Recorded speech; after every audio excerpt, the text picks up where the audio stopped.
ഖബറിനകത്തുള്ള നമ്മുടെ ചോദ്യങ്ങൾക്ക് മറുപടി പറയാൻ കഴിയണമെങ്കിൽ ഇനി പറയുന്ന 4 നിബന്ധന അയാൾ പാലിക്കണം.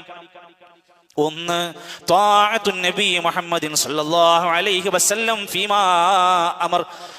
ആ പ്രവാചകൻ നമ്മളോട് കൽപ്പിച്ച കാര്യങ്ങളൊക്കെ ശരിയാവണ്ണം യാതൊരു നിലക്കും ഏറ്റക്കുറച്ചിലുകളില്ലാതെ അനുസരിക്കുന്നവനായി മാറണം.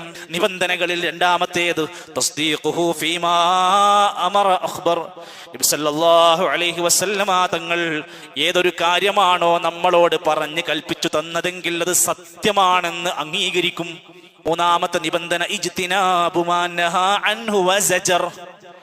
നബി സല്ലല്ലാഹു അലൈഹി വസല്ലം എന്തൊരു കാര്യം പാടില്ലെന്ന് പഠിപ്പിച്ചു തന്നിട്ടുണ്ടോ അത് മുഴുവൻ ഒഴിവാക്കിയെങ്കിലേ ഖബറിനകത്ത് നമുക്ക് രക്ഷപ്പെട്ട് മറുപടി പറയാൻ പറ്റൂ.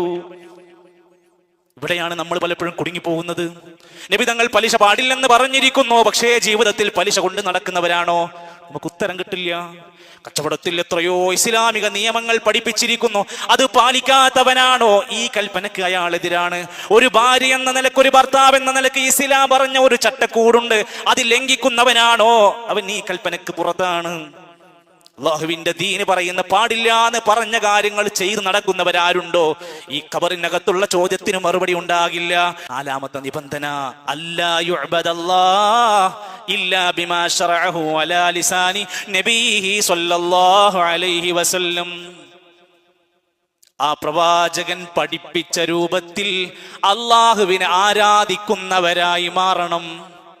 നമ്മൾ നമുക്ക് തോന്നിയ പോലെ സ്വലാത്ത് ഉണ്ടാക്കുക, നമ്മൾ നമുക്ക് തോന്നിയ പോലെ ഖബറാരാധനകൾ നടത്തുക, നമുക്ക് ശരിയെന്ന് തോന്നുന്ന ഓരോന്നോരോന്ന് അങ്ങനെ കെട്ടിയുണ്ടാക്കി അങ്ങനെ ചെയ്തു കൂട്ടുക, ഇതിനൊക്കെ അള്ളാന്റെ ഇബാദത്തായി പരിഗണിക്കുക സാധ്യമല്ല, കൂലി കിട്ടൂല.